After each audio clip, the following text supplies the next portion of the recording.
Mbola faly miarabantsika rehetra indray tratran'izao andro anio izao izay andiniantsika ny tenin'Andriamanitra ary indrindra andraisantsika fampaherezana avy amin'ny tenin'Andriamanitra.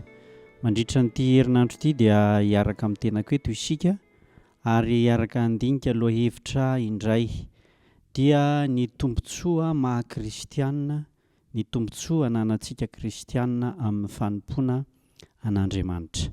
Mialohan'ny hidirantsika amin'ny lohateny androany dia andeha isika hiaraka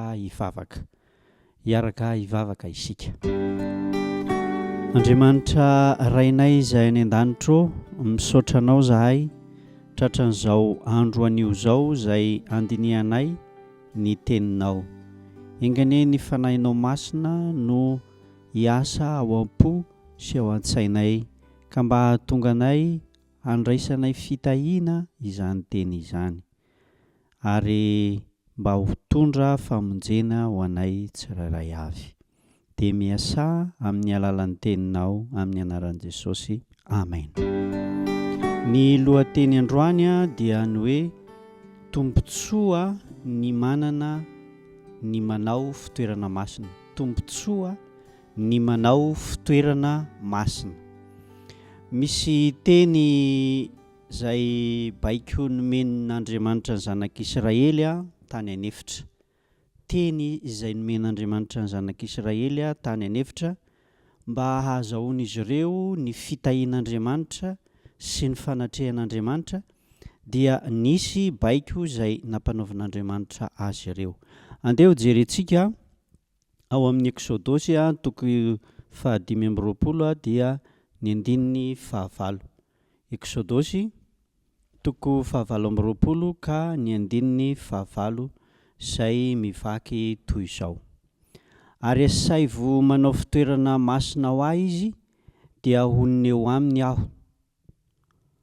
Asaivo manao fitoerana masina ho ahy izy dia honona eo aminy aho. Tamin'ny andron'ny zanak'Israely zany dia tian'Andriamanitra ny honona teo amin'ny zanak'Israely, miara-monina amin'izy ireo, ny hitahy azy ireo, ny hanome azy ireo ny fiadanana sy ny fikarakaran'Andriamanitra. Ka hozy izy Andriamanitra hoe asaivo manao fitoerana ho ahy izy ireo, dia honona eo amin'izy ireo aho. Raha vao miresaka fitoerana masina zany tamin'ny andron'ny Israely dia toerana izay natao hivavahana, toerana izay natao hanompoana an'Andriamanitra, hanaovana fanatitra manokana, toerana izay hisiany fanatrehan'Andriamanitra, hifandraisana manokana amin'Andriamanitra. Ny Israely zany dia nasain'Andriamanitra manao toerana manokana mba hahafahana manao fanompom-pivavahana, hahafahana mahazo famelan-keloka, hahafahana miresaka sy mifanerasera akaiky amin'Andriamanitra. Izany hoe raha fitinina zany dia ohatran'ny hoe nasain'Andriamanitra nanao n'io toeran'io ny zanak'Israely mba hahazahoan'Andriamanitra mitahy, mifanerasera, manome izay ilain'izy ireo dia ny famonjena izany. Amin'izao fotoana iainantsika izao dia mety tsisy an'izay toerana masina izay natao tamin'ny Israely izay, fa Andriamanitra kosa dia afaka ny hitahy antsika amin'ny alalan'ny tokantranontsika. Amin'ny alalan'ny tokantranontsika. Zao no ambaran'ny Apokalipsy toko 7 ny 9:20. Apokalipsy toko 7 dia ny 9:20. Zao ny vaky ny teny amin'ny anaran'i Jesosy Kristy.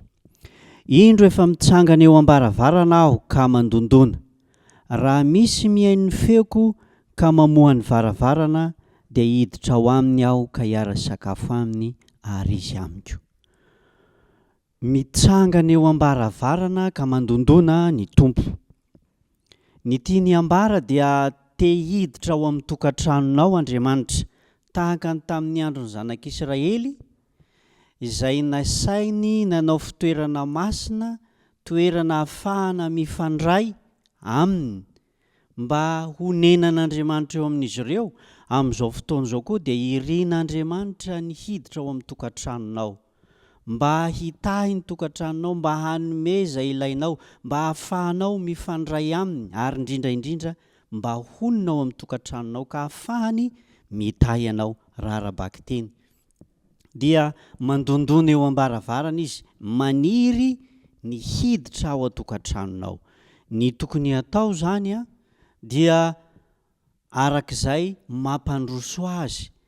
Raha vao miresaka fitoerana masina ozy izy aho teo tery aloha ery dia ny hoe toeram-pivavahana, toerana anaovana fanatitra manokana, toerana ifandraisana ilana ny hevitr'Andriamanitra. Ny hoe mampandroso an'Andriamanitra ao amin'ny ankohonanao zany, ao an-tokantranonao, dia ny fanaovanao toerana ny tokantranonao ho toeram-pivavahana, ho toerana fanaovana fanatitra ary toerana ifandraisana amin'Andriamanitra.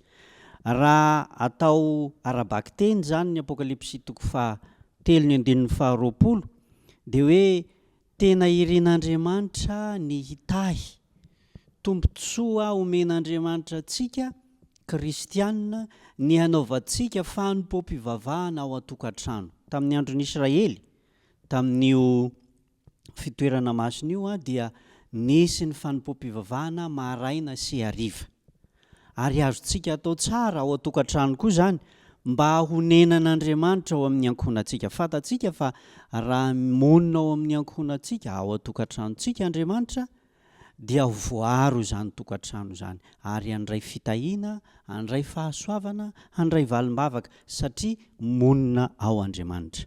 Ka ny tombontsoa izay resahana eto zany le hoe tombontsoa ny fanaovana fitoerana masina dia ny fanaovantsika fanompoam-pivavahana, toerana manokana anaovana fanompoam-pivavahana ao an-tokantrano tahaka tamin'ny andron'ny Israely maraina sy hariva. Tena irian'Andriamanitra fatratra ny ahatanteraka izany, ary iriny eo amin'ny fiainantsika. Zao no voasoratra ao amin'ny Korintianina faharoa 4:9-20. Korintianina faharoa 4:9-20. Amin'ny anaran'i Jesosy Kristy. Ary inona no ikambanan'ny tempolin'Andriamanitra misampy, fa isika no tempolin'Andriamanitra velona, araka ny nataon'Andriamanitra hoe honina eo aminy aho sady handeha eo aminy, ary ho andriamaniny aho ary izy ho oloko. Ankoatrany hoe ao an-tokantrano dia irian'Andriamanitra mihitsy raha ny fiainan'ny isam-batan'olona no honenan'Andriamanitra, zany hoe idiran'Andriamanitra, toerana izay honenan'Andriamanitra. Inona no tiany ambara amin'izany hoe toerana honenan'Andriamanitra zany ny tenantsika? Ny tiany holazaina dia izao: ny sitrapon'Andriamanitra no ampanjakana eo amin'izany fiainantsika izany, ary izany dia tombontsoa omen'Andriamanitra ho fiarovana, ho fitahiana ary ho famonjena antsika tsiraray avy. Zay no nahatonga ny Josoa ao amin'ny Josoa 4:20,